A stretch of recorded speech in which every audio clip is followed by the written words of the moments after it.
What is going on, Swoopers? Welcome back to another episode of Swoop Luke. We're going to be previewing the Melbourne Queen's birthday game, so let's just jump into it.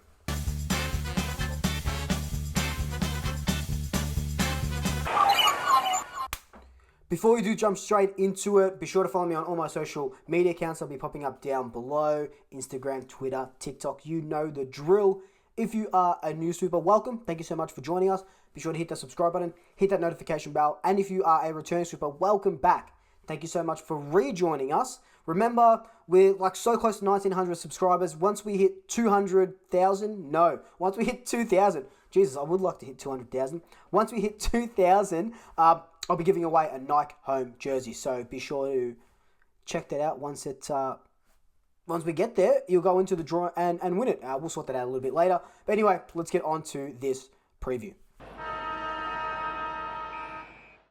So the form going into this game, Melbourne, as we know, they are sitting on top of the ladder. They're one game clear of the Western Bulldogs. Last week, they beat the Lions. The week before, they beat the Bulldogs. Their only loss coming to Adelaide by a point. And we beat Adelaide. So what does that mean? Nothing, because, classic. But obviously, Melbourne have just been lighting the AFL on fire this year. And it's something that no one predicted at all. Their only loss coming to Adelaide by a point is still insane. It's still insane that they're top of the ladder. Blows my mind every single time I think about it. So they obviously got really good form coming in. They're going to want to get up for Neil Danaher, big part of their legacy. So we have to go and spoil that party.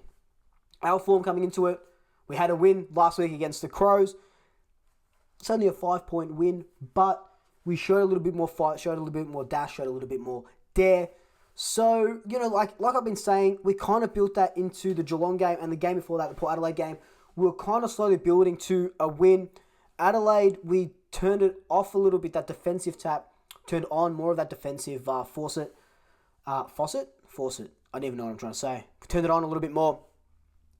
Can we go one step further, win 2 games in a row for the first time in a while? It would be really nice. We know the motivation that we have to do it. We'll talk about that a little bit later. But yeah, that's the form going in. We've won 2 of the last 5 games. So it's going to take a gargantuan effort to get over the top of Melbourne tomorrow. Or today. Depends when you're watching this. Not going to dwell too much on the last time we played Melbourne. They absolutely flogged us last year. It was round 12. They beat us by over 50 points, 56 points, 100 to 44. It was one of those games that epitomised our season. We just needed to win, didn't have the run of it. Brody Malchek got knocked out in the game. Ben Reid got injured in that game.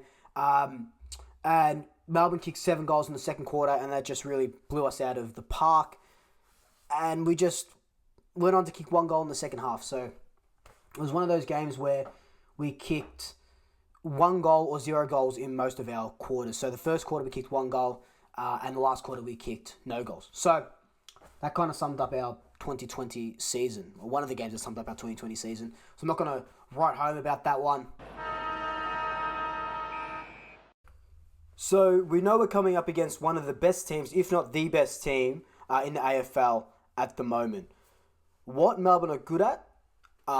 Scoring and keeping oppositions to a low score. They're averaging bang over 90 points so 90 points for themselves, and just over 60 points, so 62 points against. So that's a differential of about 30 points, 5 goals, which is their average, pretty much their average winning margin. So we touted ourselves as a great defensive side. We're letting in about 80 points a game compared to Melbourne's 60. So teams just struggle to score against them on average. That is going to be one of the key areas because we struggle to kick a big score. So we just have to make our inside 50s count. We're a really good side for getting the ball inside our 50, but a shocking side for keeping it in there and generating scores from inside 50s. I think we go at about, off the top of my head, I want to say between 40 to 45% scoring efficiency when we get the ball inside our 50. How many times can I say 50 in a goddamn freaking sentence? What is going to help us in this area is obviously Jamie Elliott back, kicked 6 goals last week. Beautiful. Not going to kick 6 goals every week, but it was nice. We need that again, or some version of that again. But Bo McCreary coming back into the side, that high pressure, high tackling forward that we've just been missing for the last couple of weeks because he's been out injured. Does it suck that he's the only one in the team that can do it? And Buckley even said that.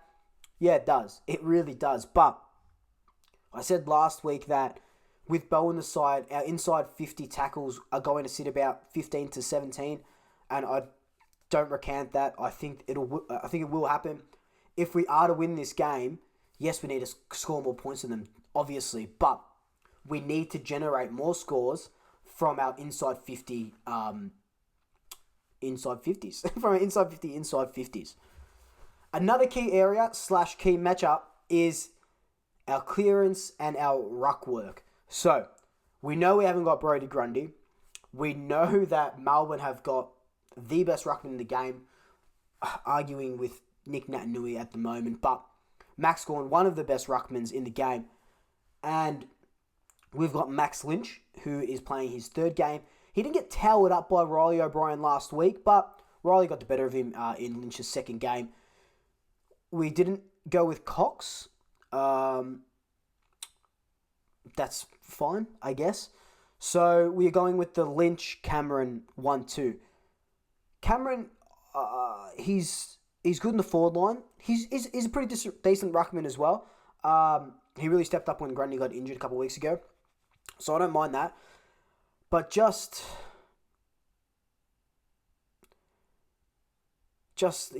Lynch. Nothing against him, but going up against Gawn, what we're going to have to do is we're going to have to do what every other team does to Grundy and just read Gawn's tap work and shark them. They do that every single time to Grundy and us. We have to return the favour, one way or another. I think they're going to smash us in the hitouts, obviously. So we just got to use that disadvantage to our advantage somehow. Another key area or / matchup or just / player is Jordan De Goey. With Jamie Elliott back in and Bo McCreary back in as well, we're going to see De Goey play more in the midfield, which is, we've seen him play in the last 2 weeks, which is good. He still has to have stints up forward. We still need at least 2 or 3 goals from him, especially against Melbourne, if we're any chance of winning. You look on the flip side, you look at Petrarca, who is just a beast, and, De Goey and Petrarca were on the same trajectory, and Petrarca's just, overtaking him now. But we need De Goey to be able to, yes, get the ball, but when he's in the forward line, he's been pretty inaccurate this season. He has to make it count. And that's going to my first point. When we're inside the forward 50, we have to make it count. I'll be spewing if we're kicking more points than goals. Not because that's probably a recipe for disaster and a recipe for a loss, but because especially if we're going to put them to the sword, God, it is going to be a huge, huge task on Monday. So our ins and outs, we bring in Chris Mayne and Bo McCreary, as mentioned previously. Chris Mayne was just managed, old age, etc., etc. Elite user of the ball. He's going at over 95% disposal efficiency. The last game he played, I think he gained over 400 meters. So it's not just chip kicks or kick backwards. He's actually gaining a bit of leverage. Coming out, we have Braden Sire because he's injured. Jay Rantel's been omitted, and Callum Brown as the medi sub has been omitted. He wasn't really in the team to begin with, but you'd think that Callum Brown is the medical sub again. Jay Rantel didn't do much last week. It's surprising that Callum Brown actually did get dropped and not named in the team, because I think Brown he played his best game in the 37% of game time that he played last week. He played his best game for the year, which is unbelievable. He had 7 tackles, pressure acts, just 5 score involvements, 80-something% efficiency. He did really well, so I'm surprised he didn't keep his spot. Insane. Absolutely insane. But that's how we go in. Like I said, Boback is going to be amazing for us. Predictions and big call. I think I've got a weird feeling that we're going to win. I think we're going to win by 23 points, 24 points. We're going to win by 24 points. And my big call, we're going to see another bag from Jamie Elliott. He's going to kick Jamie Elliott's going to kick 5 goals tomorrow. And we're going to get the win in Buckley's last game as coach. So, tomorrow. It's a big game in a lot of ways. Big 3-7, obviously. Get your beanie from Coles if you hadn't already. $20. BF7. They're pretty good, pretty snug. I love a beanie and just messed it up. No, that's fine. I love a beanie. For an amazing cause. Neil Danaher and we're fighting the beast and M&D's. Look, it hasn't infected me personally, but I know people that it's affected, and you see Neil Danaher and you hear all these stories, and it's just sad. And any little bit, buying a beanie, $20, donate whatever, any little bit does help, and it goes a long way. And hopefully in the near future, we can get on top of this beast and just vanquish it altogether, because it's sad. It's absolutely sad.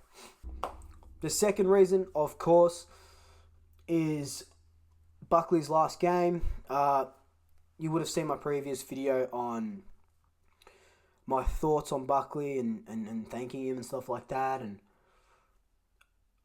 all the posts from Collingwood and stuff. It's surreal. It's really surreal. 28 years at the club.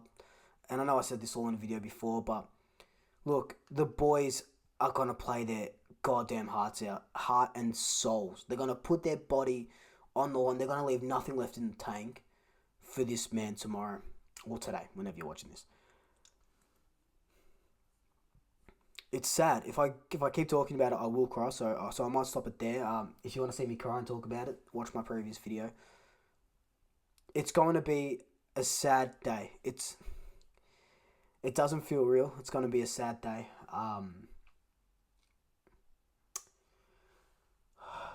God. Yeah. God damn. Anyway, guys, that's been my preview on this game. Let me know your thoughts down below. As always, like, comment, subscribe. Tell your family, tell your friends, tell your pets. And until next time, double shackers. I'll swoop you later.